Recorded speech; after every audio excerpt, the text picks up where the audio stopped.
새해 첫 주일을 맞이했습니다. 감격이 되시나요? 하나님 앞에 새해 첫 주일 우리 송구 영신 예배를 드리고 하나님 드리는 이 주일 예배가 하나님에게 큰 영광이요 우리에게는 큰 은혜가 되기를 바랍니다. 여러분, 신년이 되면 누구나 다 한 번쯤 생각하게 되죠. 새로움에 대해서 생각해 보게 되는데 좀 더 새로워질 수 없을까? 좀 더 새로운 생활을 시작할 수 없을까라는 것을 생각합니다. 누구나 다 새해에는 좀 달라져야지, 좀 더 새로운 모습으로 내 삶을 보여야지, 살아야지 라는 결심을 하지만 어떻게 사는 것이 구체적으로 한번 물어보면 마땅하게 대답을 잘 못하더라고요. 새해의 목적이 무엇이에요? 목표가 무엇입니까? 구체적인 삶의 행동 지침이 무엇입니까? 물으면 없어요. 그러면서 새로워지겠다고 사람들은 말을 합니다. 여러분, 어떻게 하는 것이 새로운 것인지 구체적인 방법이 있어야 그것을 따라 그 반 정도 이룰 수 있거든요. 근데 흔히 보면은 올 한 해도 똑같이 먹고 똑같이 자고, 요즘 TV 프로그램 보면은 먹방 보여주는 게 먹방, 어디서 먹을까, 어떻게 만들어 먹을까, 여기에 사람들이 많은 관심을 가집니다. 저렇게 먹는 게 맛있겠네, 저렇게 야외에서 구워 먹으면 참 맛있겠다. 이런 삶이 왜 우리에게 흥미를 줄까요? 그게 인생이지 않습니까? 여러분, 그것이 인간의 모습이거든요. 그것이 사는 모습인데, 산다는 것이 먹고 자고 이런 삶의 연속 아니겠습니까? 이러한 불가피적 욕구 충족의 순환, 이것이 끈끈한 굴레를 아무도 벗어나지 못합니다. 이 욕구 충족을 여러분 마다할 사람이 어디 있겠어요? 그러니까 좀 더 잘 먹고 좀 더 편안하게 자고 좀 더 편안하게 사는 것이 그냥 그게 목적이 되어버린 것이죠. 여러분, 그리고 사실 새롭게 해봤자 또 만났던 사람 또 만나고, 새로운 만나는 사람들이 별로 없잖아요. 그 사람이 그 사람이고 그 사람이 그 사람이고, 이런 만남 속에서 우리는 살아가기 때문에 그런 것 같습니다. 여전히 같은 일을 또한 반복해요. 새로운 새해가 밝았지만 내게 어떤 다른 일이 주어진 것이 아니라 작년에 하던 일을 또 하니까, 같은 일 속에서 똑같은 일을 하니까 무엇이 새로워질 것인가 라는 생각조차 하지 못하는 사람들이 적지 않아 있습니다. 도대체 여러분, 새로움이란 무엇일까요? 무엇이 새로운 것입니까? 옛날 이야기나 옛날 역사를 한번 생각해 보면 새로움을 찾기 위해서 가출하는 사람도 있죠. 그런 게 어떤 매이기 싫다는 거예요. 나는 내 마음껏 자유롭게 한번 쓰고 싶고 행동하고 싶다. 나 부모님의 터치도 받기 싫다. 어떤 규율에 매이기 싫다. 이러면서 가출을 해버려요. 여러분, 성경에 있는 바처럼 아버지도 돌아가기 전에 자기 목 내놓으라 해가지고 자기 몫을 챙겨서 나가서 생활하지만 그게 허랑방탕한 생활로 다 탕진해 버려요. 결국은 지음절멸을 먹다가 이제 돌아오는 그런 인생이 되지 않습니까? 나름대로 보다 깨끗하고 정결하고 좀 더 의미 있는 삶이 무엇인가를 했다고 생각하고 나갔지만 생활해 보니까 그게 아니거든. 그래도 과거가 좋았다는 것 아니겠습니까? 여러분, 흔히 주상의 이 성자라는 말을 들어보셨습니까? 이 어떤 한 사람이 좀 더 새로운, 좀 더 경건한 삶을 살기 위해서 집을 나와서 사막으로 갔습니다. 그는 사막에 기둥을 세우고 그 위에서 생을 보내게 돼요. 그러면서 지나가는 순례자들이나 지나가는 어떤 구경꾼들이 던져주는 음식으로 평생을 삽니다. 사막에 기둥을 세우고 살았지만 그의 삶도 그의 어떤 새롭게 경건하게 바뀌지는 않았다는 사실이에요. 그러면 인생을 먹고 살고 그 높은 곳에 아무 일도 하지 않고 그냥 돌아간 것입니다. 오늘 본문 말씀을 보시면 사도 바울이 새 생활이란, 그리고 새 존재란, 새롭게 되는 비결이란, 이런 비결을 아주 신비롭게 말씀해 주고 있습니다. 이 말씀을 읽고 또 수십 번 읽었을 거예요. 그런데 이 말씀, 이 신비로운 말씀을 어떻게 잘 전달할까 고민하다가, 그래야 이 성도들에게 좀 더 이 하나님의 마음이 전달될 텐데, 한데 정말 부족할 거예요. 여러분들이 스스로 한번 수십 번 읽어보세요. 이 말씀을 수십 번 읽는 가운데 성령의 음성을 들을 수 있으면 좋겠습니다. 사랑하는 여러분, 오늘 말씀에 보면 옛사람과 새사람을 확실하게 이제 구조적으로 설명하고 있습니다. 보십시오. 옛사람을 지칭해서 뭐라고 하고 계세요? 이방인과 같은 자라고 말씀하고 있어요. 옛 사람, 그 이방인이에요. 여기서 이방인은 비유대인만 가리키는 말이 아닙니다. 하나님을 모르는 사람, 중생하지 못한 사람, 비그리스도인 다 이방인이다 지칭하고 있어요. 그러니까 반면에 새 사람이란 그리스도인이다. 그리스도에게 속한 자다. 이렇게 말씀합니다. 그리스도 안에 있는 존재를 의미하는 것이죠. 그래서 사도 바울은 새 사람을 설명하기에 앞서서 이방인에 대해서, 옛 사람에 대해서 지금 한 6가지로 설명을 해주고 있습니다. 6가지 존재 양식을 먼저 이야기하고 있으면서 구조적으로 새 사람에 대해서 설명을 하고 있습니다. 먼저 이 옛 사람에 대해서 한번 17절 보실까요? 이 허망한 자라고 말합니다. 옛 사람, 이방인은 허망한 자다. 헬라어로 보면은 마타이오테스라고 하는 말인데 허망하다라는 뜻이에요. 이 허망하다라는 말은 아주 중요한 의미를 담고 있는데요. 계약은 했지만 계약의 내용을 인정하지 않는 자예요. 허망한 거예요. 어떤 구체적인 목표를 세웠지만 전혀 그거와 상관없지요. 계약을 했는데 그건 계약은 했으면 계약대로 해야 되잖아요. 그 계약의 실효성이 없어요. 허망하다는 것은 목적이 없고 내용이 없고 의미가 없다라는 그런 의미인 것입니다. 뜻이 됩니다. 이를테면 결혼을 했어요. 사랑도 없어요. 그냥 먹고 자고만 헤어져요. 그리고 먹고 자고 일하고 또 잠만 자는 방이, 집이, 평생 함께 살고자 하는 마음도 없는 것 같아요. 그게 무슨 결혼이에요? 그게 의미가 있고 그게 가치를 부여하고 그게 참된 삶의 참 행복을 느끼는 곳이 되어야 되는데 그게 아니거든요. 그게 허망한 거예요. 사랑하는 여러분, 이 사람의 목적과도 상관없이 가치 의식과도 상관없이 그저 체면과 형식에 매여인 거예요. 이게 주님 안에서 주님 앞에 예배드릴 때에 하나님 너무 사랑해서 좋아서 그래서 하나님을 만나고 새로워지고 변화되어야 되는데 그냥 체면 때문에 나오는 거예요. 형식적으로 예배를 드린다고 한다면 그 사람은 수십 년 교회 다녀도 아무런 의미가 없는 존재가 되는 거예요. 그 모양이죠. 그게 허망한 거예요. 사랑하는 여러분 보세요. 체면과 형식의 맨 생을 살다가 휘청거리면서 허우적거리면서 살아갑니다. 이것이 허망한 것입니다. 체면이 그리 중요한가요? 체면이 구겨질까 봐 아무런 감동도 없이 아무런 느낌도 없이 그렇게 산다고 한다면 그게 허망한 것이다 라고 말하고요. 두 번째는 이 사람의 존재 양식을 또 어떻게 표현하고 있지요? 18절에 보세요. 어두움을 들어서 말씀합니다. 디아노이아라고 해서 어두웁다. 총명의 어둡다. 지적인 어둠을 말해요. 사람은요 배운 만큼 보입니다. 어린아이가 보는 것하고 어른들이 보는 것하고 달라요. 왜요? 지식의 차이니까요. 지식이 요만큼 있는 사람은 요만큼밖에 못 보여요. 지식이 요만큼 더 있는 사람들은 그만큼 훨씬 늦게 보고 훨씬 더 많이 깨닫고 훨씬 더 생각이 깊습니다. 왜 그렇게밖에 생각 못할까요?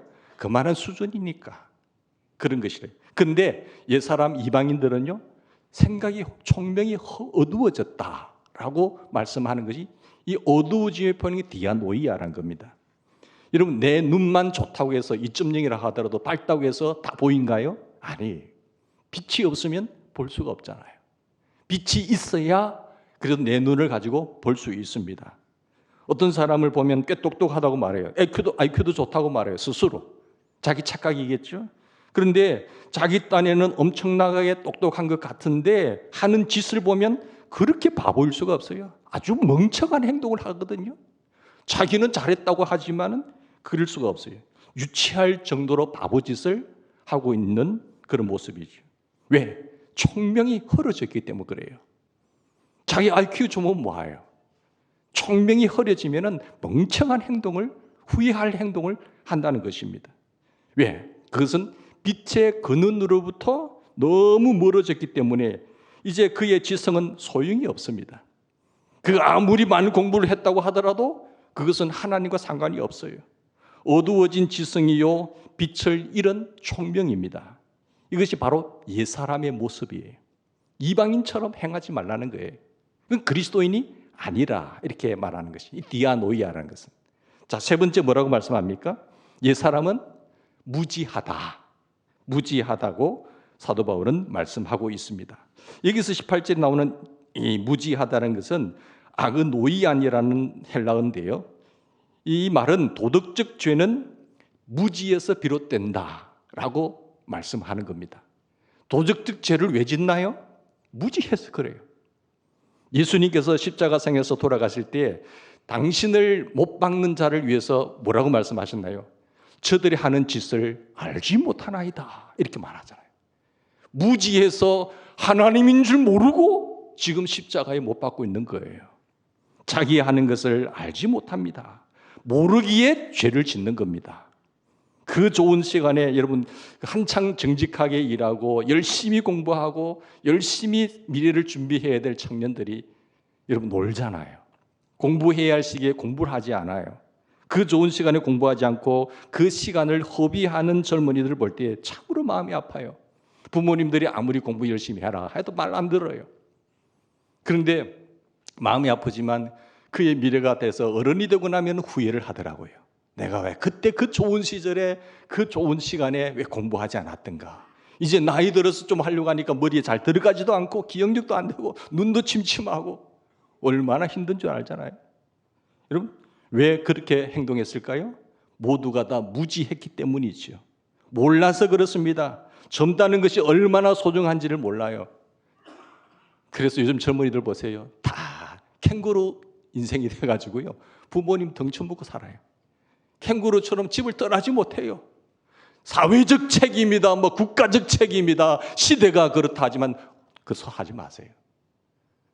그래도 내가 준비된 사람들은 얼마든지 하는 일이 있고 부모님에게 이렇게 엎혀서 살지는 않습니다. 자기의 미래를 자기가 열어가서 열 줄 아는 인생이 된다는 거예요. 그렇지 못하다는 것은 내가 준비해야 할 시기에 준비하지 않는 삶의 결과라는 사실을 왜 모르시나요? 여러분 젊다고 하는 것 자체가 얼마나 중요합니까? 우리 연세 드신 분들은 내가 지금 젊으면 내가 이것도 하고 저것도 하겠다. 너무너무 젊음이 소중한 것을 우리가 나이 들어서야 느끼지 않습니까? 젊음을 앞에 두고 인생 무상이나 뭐니 하며 울고 짜가하는 인생들은 희망이 없는 것이죠. 여러분 그러나 우리가 무지하기에 미처 이것을 깨닫지 못해서 그렇다라고 말씀합니다. 여러분도 젊었을 때에 얼마나 무지했던가를 그 당시를 돌이켜보면 형편없이 바보짓을 했다는 것을 지금에서야 후회하지 않습니까? 그게 옛사람이란 거예요. 자, 도덕적 측면에서 무지를 죄와 성경은 동일시 취급하고 있습니다. 이게 무서운 겁니다. 저 몰랐는데요? 이 통하지 않는다는 거예요. 그 무지함이 죄요. 그것이 죄로 연결된다고 하는 사실을 성경은 분명하게 말씀합니다. 그래서 우리는요 힘써 여호와를 알아야 돼요. 이스라엘 백성들이 왜 망했나요? 하나님을 알지 못해서 그랬거든요. 그래서 우리가 여호와께로 돌아가자. 힘써 여호와를 알자. 하나님의 계획과 하나님의 뜻이 무엇인지를 많이 알자라고 표현하고 있는 것입니다. 무지와 죄와 동일시되는 이 죄 때문에 무지해졌고 이 무지함 때문에 죄를 짓는다라고 성경은 표현하고 있습니다. 자, 네 번째, 이 사람은 마음이 어떻게 짓다고요? 굳어졌다라고 말씀합니다. 18절 보세요. 이 포로시스라고 하는 말은 석회석이라는 뜻이에요. 마음이 굳어져서 아예 돌이 되어버린 거예요. 딱딱해진 겁니다. 그래서 들리는 것도 없어요. 보이는 것도 없어요. 심지어는 보아도 모르고 들어도 깨닫지 못합니다. 왜? 마음이 굳어졌기 때문에 그래요. 여러분 신약 성경에 보면 이 말을 대신해서 어떻게 표현하나요? 강팍해졌다 이렇게 말한 거예요. 여러분 강팍해졌다는 말을 마음이 굳어지면 어떻게 되는 거예요? 더는 하나님의 음성을 들을 수가 없습니다. 교회에 나와 있어도 하나님의 음성이 들리지를 않아요. 말씀이 들려야 깨닫고 회개가 될 텐데 회개가 안 되는 거예요. 그러니까 깨닫지 못하니까 은혜가 될까요? 은혜가 안 되는 거예요. 눈이 어두워지면은 하나님이 보이지도 않고 들리지도 않습니다. 순종할 수도 없어요. 그래서 들려야 하나님과의 관계 속에서 하나님의 음성으로 들려야 순종이 가능할 거 아니에요. 하나님을 아는 것만큼 순종할 수 있다니까요. 그게 믿음이에요. 그 믿음이 없으면 행함이 없는 그 순종의 모습은 죽은 믿음이다. 이렇게 성경은 결론 짓고 있습니다. 경직된 인격이 되는 겁니다. 뭐 좋은 인격을 가진 것처럼 폼내고 보이려고 하지만 그것은 아닌 거예요. 경직된 인격으로 삶이 허망해졌다 말하고 있죠. 그 다음으로는 어떻게 표현하나요? 옛사람은 감각 없는 자라고 말하고 있죠. 19절 보십시다. 감각 없는 자다. 감각의 능력이 아주 없어진 상태. 우리가 연세가 들면 어떻게 됩니까? 균형 감각이 잃어버리잖아요. 걸어가도 비틀. 나는 열심히 뛰고 싶은데 비틀비틀. 나는 바로 가꾸고 싶은데 잘 안 되는 거예요. 내 마음의 생각하고 몸의 방향이 잘 맞지를 않아요. 그게 감각이 없다 이렇게 말하는 거예요. 감각이 떨어질 수밖에 없거든요.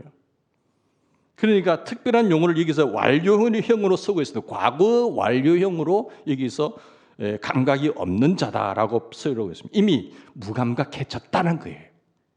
죽은 자와 같은 거예요. 이 감각이 없다는 것은 죽은 자거든요. 뭐 센스가 있어야 되는데 이미 감각이 둔해졌기 때문에 죽은 자와 같다. 슬픔도 깨달음도 느낌도 없어요. 그러니까 죽은 자다. 이렇게 표현하고 있습니다. 자, 마지막으로 사도 바울은 이 5가지를 총괄해서 방임했다라고 말을 하고 있어요. 19절 말씀. 방임이라는 이 말은요, 기브아 포기했다는 거예요. 이 정도 감이 끝인 거잖아요. 여러분, 방임이라는 단어, 사람 되기를 포기한 거예요. 얼마든지 나에게 기회가 있었는데 아이고 나는 안 되겠다. 스스로 포기해버린 거예요. 회개할 시간들이 얼마든지 있었어요. 그런데 포기해버려요.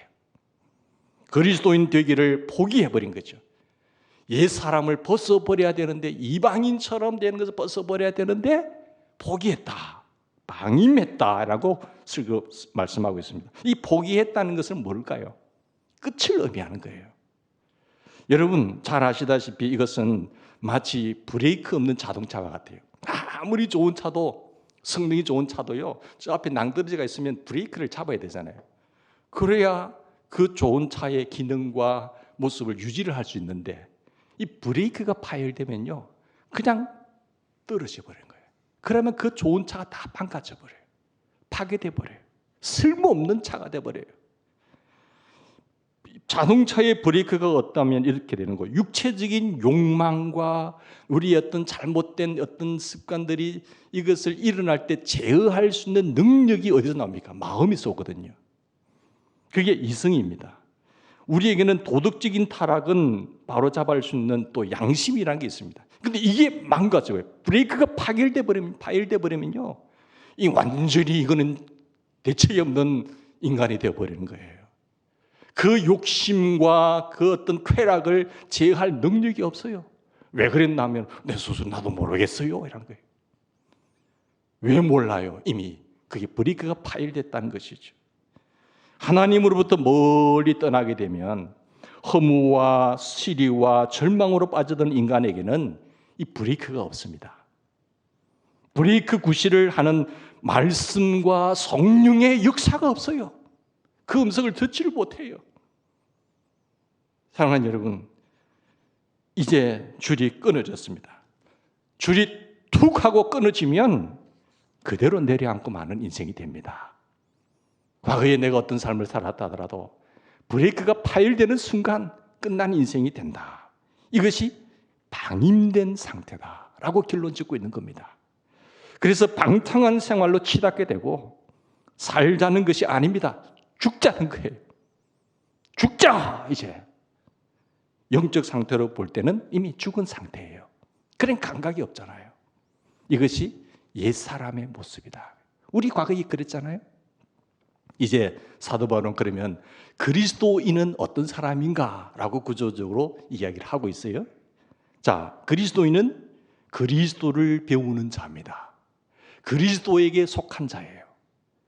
제자도에 속한 사람이에요. 그리스도를 뵙고 그리스도를 따르고 그리스도를 사랑하고 그리스도께 의존하는 자가 크리스찬이에요. 심지어는 자기 노력까지도 다 포기하는 거예요. 하나님의 주님의 말씀만 따릅니다. 이러한 그리스도인의 모습을 사도 바울은 아주 신비한 말씀으로 표현하고 있죠. 어떻게 표현하고 있으세요? 구속을 쫓는 옛사람을 벗어버리고 오직 심령으로 새롭게 되어 하나님을 따라 의와 진리의 거룩함으로 지으심을 받은 새 사람을 입어라, 이렇게 표현하고 있어요. 여러분, 이 말씀은 스스로 새로워지도록 하는 거예요. 스스로 새로워지는 것이 아니라, 여러분, 뭐 새해가 된다든지 무슨 계획을 세운다든지 뭐 하지만 작심삼일이라고 말하지 않으세요? 좀 길게 가는 사람들은 한 일주일 정도, 좀 더 길게 가는 사람, 의지가 강한 사람은 한 달 정도 갈까요? 근데 우리 의지는 믿지 못할 거예요. 복음 중에 복음이 이 결심하라, 성결하라, 이 말씀 뭔가 하면 초점은 하나님을 따라, 이게 초점이에요. 내가 하는 것이 아니라, 내 의지가 아니라 하나님을 따라 의와 진리와 거룩함으로 지으심을 받은 존재라는 거죠.